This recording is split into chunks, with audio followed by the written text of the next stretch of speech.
एक जमाना था जब मोबाइल गेमिंग को लोग बस टाइम पास समझते थे। फिर एक छोटे से गेम ने आकर ना करोड़ों लोगों की दुनिया ही बदल दी, और उस गेम का नाम था फ्री फायर। आज हम इसी गेम की पूरी कहानी समझने वाले हैं। इसकी शुरुआत कैसे हुई, वो तूफान जो ये लेकर आया, इसका पतन, और फिर इसकी जबरदस्त वापसी की कहानी। पता है, ये सिर्फ एक लाइन नहीं है, ये तो करोड़ों प्लेयर्स के दिल की आवाज है। इंडिया से लेकर ब्राजील तक लाखों लोगों के लिए ना फ्री फायर सिर्फ एंटरटेनमेंट का जरिया नहीं था। नहीं, ये उनकी दोस्ती थी, उनकी पहचान थी, उनके सपनों का एक बहुत बड़ा हिस्सा बन गया था। तो सवाल ये है कि ये कहानी शुरू कहाँ से होती है। चलिए देखते हैं कि आखिर कैसे एक ऐसा गेम बना जिसे हर कोई खेल सकता था, और कैसे ये देखते ही देखते एक अनजाना चैंपियन बन बैठा। तो चलिए थोड़ा टाइम में पीछे चलते हैं, साल 2016-17 में। उस जमाने में ना बैटल रॉयल का मतलब था सिर्फ एक गेम, पबजी, और वो भी चलता था सिर्फ महंगे पावरफुल कंप्यूटर्स पर। फिर जब इसके मोबाइल वर्जन आए, अरे बाप रे, वो इतने हेवी थे कि उनको चलाने के लिए भी एक महंगा वाला फोन और एकदम तेज इंटरनेट कनेक्शन चाहिए था। तो इसका नतीजा क्या हुआ? यही कि करोड़ों गेमर्स वो इस पूरी क्रांति से, इस पूरे मजे से बाहर थे। तो माहौल कुछ ऐसा था। एक तरफ थे गेमिंग के बड़े बड़े नाम, जिनके लिए चाहिए थे महंगे फोन और बहुत सारा डेटा, और दूसरी तरफ एक बहुत बड़ा मौका था, एक ऐसा मार्केट जो एक हल्के फुल्के, तेज और किफायती बैटल रॉयल गेम का बेसब्री से इंतजार कर रहा था। और इसी मौके को पहचाना सिंगापुर की एक कंपनी गैरीना ने। उन्होंने 2017 में एक बहुत ही सिंपल, लेकिन कह सकते हैं कि एक क्रांतिकारी सवाल पूछा। क्यों ना एक ऐसा बैटल रॉयल बनाया जाए जो हर मोबाइल पर चले, चाहे वो कितना भी सस्ता क्यों ना हो। और फिर गरीना ने एक कमाल का फॉर्मूला तैयार किया।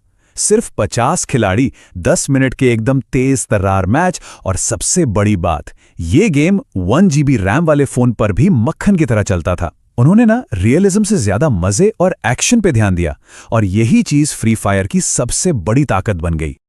और इसी फॉर्मूले के दम पर फ्री फायर ने सिर्फ मार्केट में एंट्री नहीं की, बल्कि सचमुच पूरी दुनिया पर कब्जा कर लिया। साल 2019 आते आते फ्री फायर ने एक नया रिकॉर्ड बना दिया था। ये दुनिया में सबसे ज्यादा डाउनलोड किया जाने वाला मोबाइल गेम बन चुका था। ये सिर्फ पॉपुलैरिटी नहीं थी, ये एक ग्लोबल फिनोमिनन था। और ये आंकड़ा इसकी सफलता की पूरी कहानी खुद ही बयान करता है। इस गेम को सबसे ज्यादा प्यार मिला भारत, ब्राजील और इंडोनेशिया जैसे देशों में। ये देश इसके सबसे बड़े गढ़ बन गए। और ऐसा क्यों?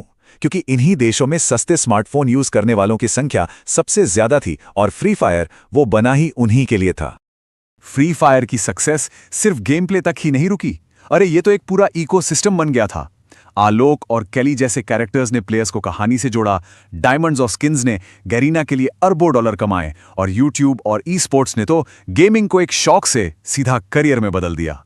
गांव-गांव से नए स्टार्स पैदा हो रहे थे। लेकिन कहते हैं ना, जब कोई चीज बहुत तेजी से ऊपर जाती है तो उसे चुनौतियों का सामना भी करना पड़ता है। और फ्री फायर की कहानी में एक बहुत बड़ा और बहुत दर्दनाक मोड़ आने वाला था। देखिए, इस बड़े संकट से पहले भी ना गेम पर लत लगाने और हिंसा को बढ़ावा देने के आरोप लग रहे थे। कई पेरेंट्स और टीचर्स इसका विरोध कर रहे थे, लेकिन असली तूफान तो अभी आना बाकी था। 14 फरवरी 2022, ये तारीख इंडियन फ्री फायर कम्युनिटी के इतिहास में सबसे काले दिन के तौर पर दर्ज हो गई। और फिर भारत सरकार ने डेटा सिक्योरिटी का हवाला देते हुए फ्री फायर पर बैन लगा दिया। सोचिए, ये उस कम्युनिटी के लिए कितना बड़ा झटका था जो इस गेम का सबसे बड़ा मार्केट थी। मतलब रातों रात लाखों लोगों की दुनिया ही मानो पलट गई। और इसका असर बहुत गहरा था, बहुत पर्सनल था। ये सिर्फ एक ऐप का बैन होना नहीं था। प्लेयर्स ने अपनी कम्युनिटी खो दी, यूट्यूबर्स ने अपनी रोजी रोटी खो दी, और जो ई स्पोर्ट्स प्लेयर्स थे उनके करियर एक झटके में रुक गए। ये एक इमोशनल भूचाल जैसा था। लेकिन जैसा हर अच्छी कहानी में होता है, अंधेरे के बाद सुबह जरूर होती है। ये अंत नहीं था, ये एक नई शुरुआत थी, वापसी की एक बहुत ही चालाक स्ट्रैटेजी। यहां पर गरीना ने एक बहुत ही स्मार्ट मूव खेला। उन्होंने फ्री फायर मैक्स को प्रमोट करना शुरू कर दिया। अब देखिए, टेक्निकली एक अलग गेम था जिसमें थोड़े बेहतर ग्राफिक्स थे, लेकिन गेम प्ले बिल्कुल वही था, और इसी वजह से ये बैन के दायरे से बाहर रह गया। गरीना ने एक एक करके सही कदम उठाए, पहले उन्होंने मैक्स को बढ़ावा दिया, फिर इंडियन सर्वर्स में इन्वेस्ट करके डेटा सिक्योरिटी वाली चिंताओं को दूर किया, और फिर धीरे धीरे ई स्पोर्ट्स टूर्नामेंट्स को वापस लाकर कम्युनिटी में फिर से जान फूंक दी। तो सवाल ये उठता है कि इतने बड़े बैन और सारे विवादों के बावजूद फ्री फायर आज भी जिंदा क्यों है? क्योंकि ये सिर्फ एक गेम है ही नहीं, ये लोगों का बचपन है, उनकी दोस्ती है, उनकी पहचान से जुड़ा है। ये आज भी उन लाखों लोगों के लिए सबसे अच्छा ऑप्शन है जिनके पास महंगे फोन नहीं हैं, और इसकी कम्युनिटी ने इसे कभी मरने ही नहीं दिया। फ्री फायर की कहानी संघर्ष, सफलता, बैन और फिर वापसी की एक असाधारण दास्तान है। ये हमें सिखाती है कि कैसे कम रिसोर्सेज में भी एक बहुत बड़ा सपना पूरा किया जा सकता है। तो सवाल वही है, क्या एक छोटे गेम का बड़ा सपना कभी सच में खत्म होता है? शायद नहीं, वो बस अपना रूप बदल लेता है।